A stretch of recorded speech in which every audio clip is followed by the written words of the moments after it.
is going to be he's going to review a lot of laws and why the prophets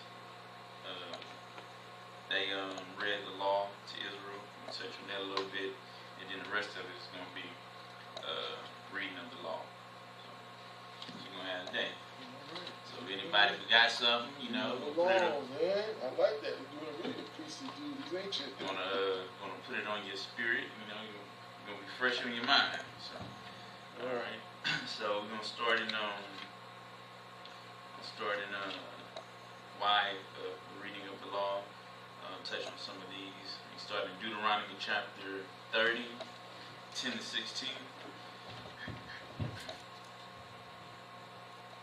Deuteronomy 30, 16? verse 10 to 16. 10 to 16.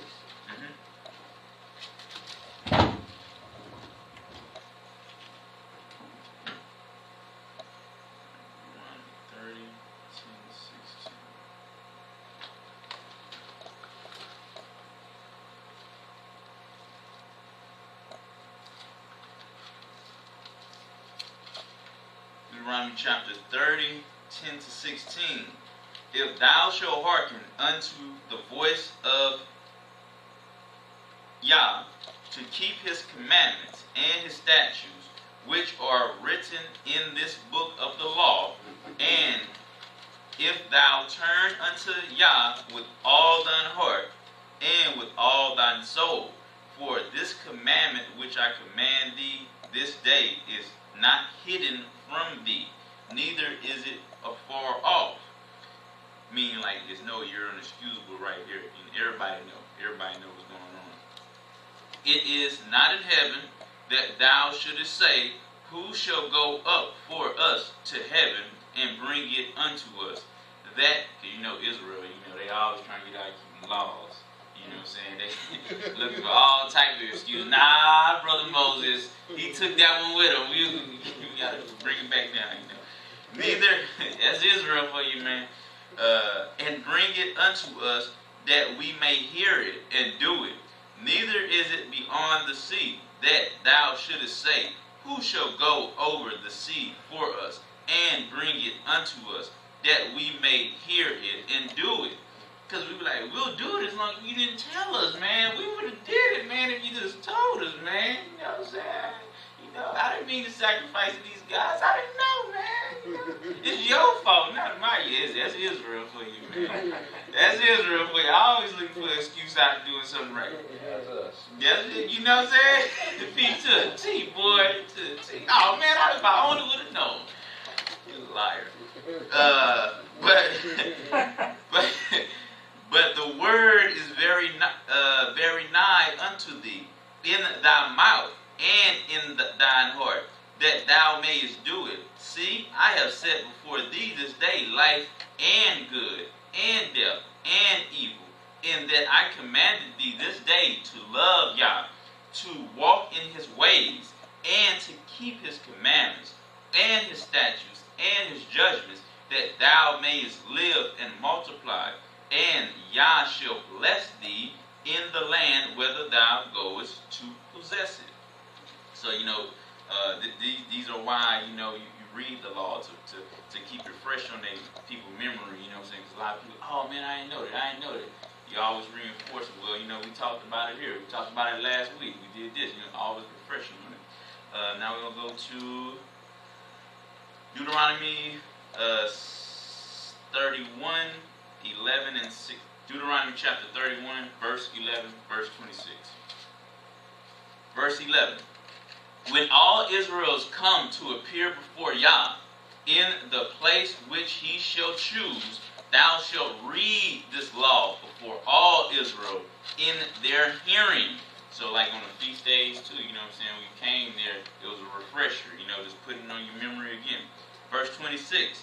Take this book of the law and put it in the side of the ark of the covenant of Yah, of Elohim, your Yah, that it may be there for a witness against you. So the laws are so precious, they are in the covenant, the ark of the covenant. And whoever has the ark of the covenant, which is Israelites don't have it right now, but somewhere else, you know, it what power. And one of the things, the law was like a battery for the ark. Put them Duracell batteries in the ark, you know what I'm saying? The law, power up, you know what I'm saying? That's right. All right. Yeah, but that's just referring. Then y'all know that's how special the law is. It's in something that's extremely holy. The Ark of the Covenant is extremely holy. Now we're gonna go to Joshua, chapter 1, verse 8. The next book over. Joshua chapter 1, verse 8. This book of the law shall not depart out of thy mouth. Meaning, you know, it's really sad that people really don't know anything about the law, statutes, and commandments. And this is something that you should at least be able to rehearse off your mind. Thank you. Even you might not know them all, but at least you know, well, I know where to find. I know where to go to find. You know what I'm saying? Amen. Hallelujah. But thou shalt meditate therein day and night, that thou mayest observe to do according to all that is written therein. For then thou shalt make thy way prosperous, and then thou shalt have good success. Why the Most High not blessing you? Because you're a sinner. That's the simple one. That's the simple one. You straight to the punch, ain't you? Straight to the punch, man. Straight to the punch. You said why ain't bless me? Because You sinning. And it's not Job. You're not Job. You know, you suffering for Job, right? No, you a sinner. You a sinner. You a sinner. You a sinner. Okay. Yeah, that's right. You know. Wow. And check out the last part of that. And then thou shalt have good success. Then. Okay. Joshua chapter 8, verse 33 to 35. Because they read the law to Israel. You know what I'm saying? That's why, you know, the Most High sent prophets. He's always rehearsing, hey, do this, do this. I'm giving you opportunity. I'm sorry, what chapter? This is chapter 8, verse 33 to 35. Verse 33 to 35. And all Israel and their elders and officers and their judges stood on this side of the ark. Remember, the laws were in the ark. And on that side before the priests, the Levites, which bore the ark of the covenant. And only the Levitic priesthood were allowed to move the ark. They were the priests. They were the Kadesh anointed ones dealing with that. Of Yah, as well the stranger, as he, so the strangers that should join unto Israel, they were there to hear the law too. As he that was born among them, half of them over against Mount Gerizim, and half of them over the Mount of Ebal, as Moses, the servant of Yah, had commanded before, that they should bless the people of Israel. And afterwards he read all the words of the law, the blessings and the cursings, according. See, that's another thing. You know, a lot of people don't. They just concerned about the blessings of Yah, not concerned about the curses. Right. You know what I'm saying? That's why Moses said, I speak unto you life and death. Pick your path. Pick your, you know. According to all that is written in the book of the law, there was not a word of that Moses commanded, which Joshua read not. So, you know, they were there. They were there for a minute to read all along. That's about 3-4 books, you know what I'm saying, just back to back. You know what I'm saying? Before all the congregation of Israel, with the women and the little ones and the strangers that were convert among them. So everybody was here, even the little children, you know what I'm saying? Like the bad children in the churches, you know, be running around terrorizing the churches in there.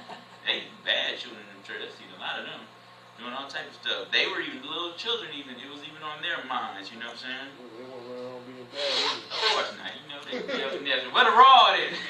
You know, I seen it, man. I seen it in the cush, man. That's why I laugh here. The mama was tearing them babies up. They sit right there and won't move no more. The whole service. I sat and watched that. I said, man. Yeah, it's a rare thing out here. Now we're gonna go. It wasn't rare in the old days. No. Now My grandmother's like that. Used to tear us up, man. Mess around out there in church, man. We got tore up. Now we're going to go to chapter 20, Joshua chapter 23, verse 6. Joshua chapter 23, verse 6. Why? This is dealing with why the reading of the law. You know, this whole, what I've been talking about, this aspect of it. This is Joshua 23, verse 6. But be ye therefore very courageous to keep and to do all that is written in the book of the law of Moses. Be ye courageous, that ye turn not aside therefore to the right hand or to the left hand. So, you know what I'm saying, these are the reasons, you know what I'm saying, and the backing of it is to promote reading of the law, keeping of the law, you know, showing you that it's curses and blessings. Because a lot of people, again, aren't familiar with the curses in the Bible. They're just familiar with certain blessings of the Bible, you know what I'm saying. All right, now we're going to go to, so we understand why they're reading of the law. Now we're going to go to some of the kings' reading of the law. When, like, everybody's their own king in their house, quote unquote, you know, the ruler of their own house. And this is metaphorically what you got to do in your own house, in your own vessel. Deuteronomy chapter 17, 14, and 20.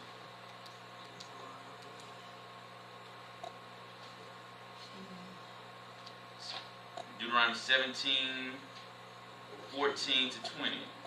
And whenever a king came in, you know, especially, this could be metaphoric for church leaders or people who are in leadership positions. This is something that they need to rehearse too. They're like in a rulership type of role here, like a king almost. They have authority over the flock. 17, 14 to 20. When thou art come unto the land which Yah giveth thee, and shall possess it, and shall dwell therein, and shall say, I will set a king over me, like as all the other nations that are about me. Thou shalt in any wise set him king over thee, whom Yah shall choose. One from among thy brethren shalt thou set king over thee. And that's another thing about Israel. Israelites are not supposed to have anybody ruling over them. You're not supposed to revoke for nobody to rule over you. What the other nations do, that's their business. But only the Most High can appoint somebody over Israel. Thou mayest not set a stranger over thee. So a Gentile cannot rule over any parts of Hebrew Israelites. Which is not thy brother, but he shall not multiply horses to himself, nor cause the people to return to Egypt, to the end that he should multiply horses, for as much as Yah hath said unto you, ye shall in henceforth return no more that way. Neither shall he multiply wives to himself, that his heart turn not away. That's another thing about somebody in leadership role. Yes, it is lawful to have multiple wives, but not for people in certain roles, because you can't have that going away your attention. You know, you got to be very careful with that. Yeah. David too. He was just one though. There was just one. It only take one to ruin the batch. It only take one. Solomon had what, 700 wives and more than 300 concubines? That's a lot of women. But yeah, one every day. I mean, you gotta think about it. The scriptures say the strange women turned his heart. They were doing witchcraft on him too. He opened himself up to devil possession. You know what I'm saying? Yes. So that's why you gotta be careful. Neither shall he multiply wives to himself, that his heart turn not away. Neither shall he greatly multiply to himself silver and gold. And it shall be, when he sitteth upon that, and you know, these are a lot of pastors right now. You know, they multiply women and money. You know what I'm saying? That's what they do. They multiply. So, you know what I mean? And it shall be, when he setteth upon the throne of his kingdom, that he shall write him a copy of the law in the book, out of that which is before the priests, the Levites, meaning anybody who's like in a leadership role, you know, especially like a king, they had to write the law. Yes, to put it to memory. You know, it's a very important thing. And it shall be with him, and he shall read therein all the days of his life, that he may learn to fear Yah, to keep all the words of the law and these statutes to do them. And that is till 20. That his heart be not lifted up above his brethren. Because, you know, reading the Bible, the law, it keeps you in a modest state where you don't get puffed up. And a lot of people, they start to get, quote unquote, fame, they start to get puffed up. Humility goes out the door, whatnot.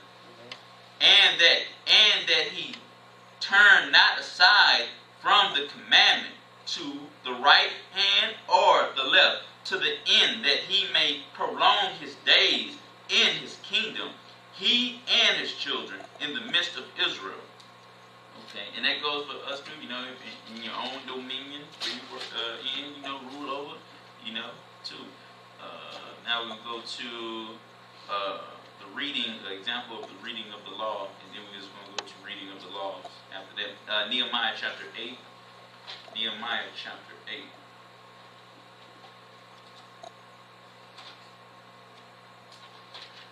Nehemiah chapter 8. 1 on down. And all the people gathered themselves together as one man into the street that was before the water gate. And they spake unto Ezra the scribe to bring the book of the law of Moses, which Yah had commanded to Israel. And Ezra the priest brought the law before the congregation, both of the men and women, and all that could hear with understanding, upon the first day of the 7th month. And he read therein before the street that was before the water gate, from the morning until midday. You see what I'm saying? I'm talking about this? They take the law very serious. This was an all-day occasion. This was another feast day right here on the 7th month of the first day. And he read therein before the street that was before the water gate, from the morning until the midday, before the man and the women, and those that could understand. And the ears of all the people were attentive. Oh, you see that word right there? You don't hear that too many words about attentive to the law, statutes, and commandments. You know what I'm saying? People go to sleep real quick and they're all pastor trying to do something new. Wake me up when you start talking about blessings. You know? That's right. But the scriptures say if you do them, you'll be blessed. Alright? Attentive unto the book of the law. And Ezra the scribe stood upon a pulpit of wood. That's the old saying, talk about a preacher man on a box stand. You know, this kind of come where it's from. Which they had made for the purpose. And beside him said Mattitha, and Shema, and Anna, and Naiah, and Urijah, and Hilkiah. I'm definitely going to have to get some name understanding. Y'all will get to the kingdom. You know, the program will have to die up. Hey, everything comes to town. Yeah, I'm joking. I know. Boy. You know all the names. My name is a clock. Whoa, that's Hebrew. That's Arabic, man. You know, it's much different than English. The English language, Hebrew language is much different. Okay, you know, on his right hand and on his left hand, Pidiah, Ayah, and Mishael, and Malachi, and Hesham, and Hashbandana, Zechariah, and Mesulam. And Ezra opened the book in the sight of all the people, for he was above all the people. And when he opened it, all the people stood up. And Ezra blessed Yah, the great Abba, Yah, and all the people answered, Amen, Amen, with lifting up their... How many people? You ain't never heard nobody reading the law and people saying, Hallelujah. Hallelujah! I know, right? Y'all ain't never heard that before, boy. Because these people were living in it. I know, boy. We sure have come a long way, boy. They were living it back then. We are living it, man. Long way. Come on, man. They stood up. They wasn't just sitting down, they stood up. Yes. With lifting up their hands. And they bowed their heads and worshiped Yah with their faces to the ground. Also, Joshua and Yeshua and Bana and Sheribai, Jaman, Akub, Shabbata. I'm going to skip the names. The Levites caused the people to understand, and the Levites caused the people to understand the law. And this is why having shepherds of true intent is so important, because they're causing the people to understand, because they're breaking it down for them. And the people stood in their place. So they read in the book, in the law of Yah, distinctly, and gave the sense. See right there? They gave distinctly understanding. We was talking about reading of the law, why they read the law, and then we're going to read law, statutes, and commandments. Just to keep you, see what's going on. See right there, these are people who understand. That's what, when you come teach the word, you got to be of a certain caliber of a teacher. You can't just go out here, you know, one day, man, they told me 2 + 2 = 4. I'm about to go teach the word. Man, sit down. Sit down. Sit down. You have no business. Sit down, man. You know what I'm saying? These are men of understanding going through the word. You know what I'm saying? You know what I'm saying? No understanding, man. And I see it all the time, man. Like, you had no understanding. They got a zeal, but not according to knowledge. And caused them to understand the reading. And Nehemiah, which is the Torah, I don't know, and Ezra, the priest, the scribe, and the Levites that taught the people, said unto all the people, this day is Kadesh, holy unto Yah. Mourn not, nor weep, for all the people wept when they heard the word of the law. Then he said unto them, go your way, eat the fat, and drink the sweet, and send portions unto them from whom nothing is prepared. It's a joyous day. That's another thing the Most High was doing in these feast days. You know, because the feast days were supposed to be celebration type stuff, but they were still rehearsing the law. For this day is Kadesh unto our Yah, neither be ye sorry, for the joy of Yah is your strength. So the Levites stilled all the people, saying, hold your peace, for the day is holy, neither be ye grieved. And all the people went their way to eat, and to drink, and to send portions, and to make great mirth, because they had understood the words that were declared unto them. And on the second day were gathered together the chief of the fathers of all the people, the priests and the Levites, unto Ezra the scribe, even to understand the words of the law. And this is like a conference. You know how they be having those church conferences? But this is a feast day. You know what I'm saying? They's not up in here just partying. They gaining something out of this. And they found written in the law which Yah had commanded by Moses, that the children of Israel should dwell in booths in the feast of the 7th month, and that they should publish and proclaim in all their cities and in Jerusalem, saying, go forth unto the mount and fetch olive branches and pine branches and myrtle branches and palm branches and branches of thick trees to make booths, as it is written. So the people went forth and bought them and made themselves booths, every one upon the roof of his house, and their courts, and in the courts of the house of Yah, and in the street of the water gate, and in the street of the gate of Ephraim. And all the congregation of them that were come again out of the captivity made booths, and sat under the booths, for since the day of Joshua the son of Nun. See, that's another thing, because Joshua is I was looking at this the other day, thought this was interesting, because Joshua is a quote-unquote Yahusha figure. You know what I'm saying? Yeah. And he's the son of Nun. That's his name, Yahusha. Son of Nun. There's nobody else. You get it? The play on words? I Because Yahushua is the only begotten Son, you know. I seen that the other day. That sounds like none. Not N-O-N-E. You know what I'm saying? None. Hallelujah. Unto that day had not the children of Israel done so, and there was very great gladness. Also, day by day, from the first day until the last day, he read in the book of the law from the first day to the last day of Yah, and they kept the feast 7 days. And on the 8th day was a solemn assembly according unto the manner. Okay, now we're going to go to the next chapter 9, the next chapter over 9, 1 to 14.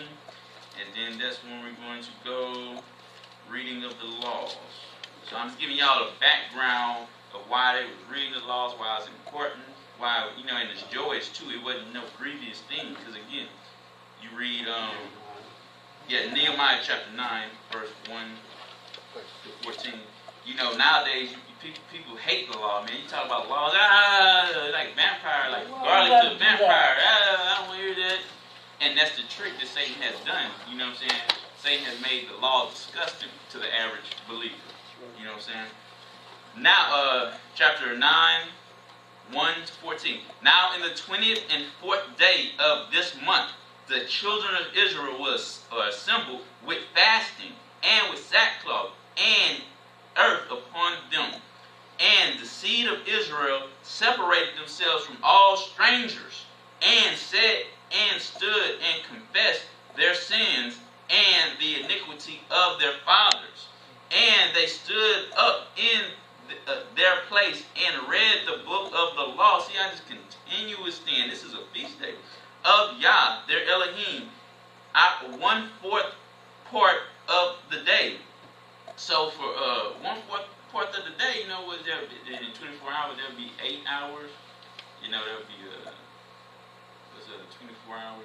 6 hours. 6 hours, yeah, 6 hours for at least 6 hours a day. They was in the Word. You know what I'm saying? And another 4th part they confessed and worshiped Yah. And the other part, you know, so they just read the law, praised, and went to sleep. Read the law, praised, and went to sleep. You know what I'm saying? Then stood up upon the stairs of the Levites, Joshua and Benan, I'm going to skip those names, and cried with a loud voice unto Yah, their Elohim. Then the Levites, Joshua, I'm going to skip those names, said, stand upon and bless Yah, your Elohim, forever and ever. And blessed be thy glorious name, which is exalted above all blessing and praise. Thou, even thou art Yah alone. Thou hast made heaven and heaven of heavens with all their hosts, the earth and all things. See, I can't wait to get go one of these feast days. You know what I'm talking about, man.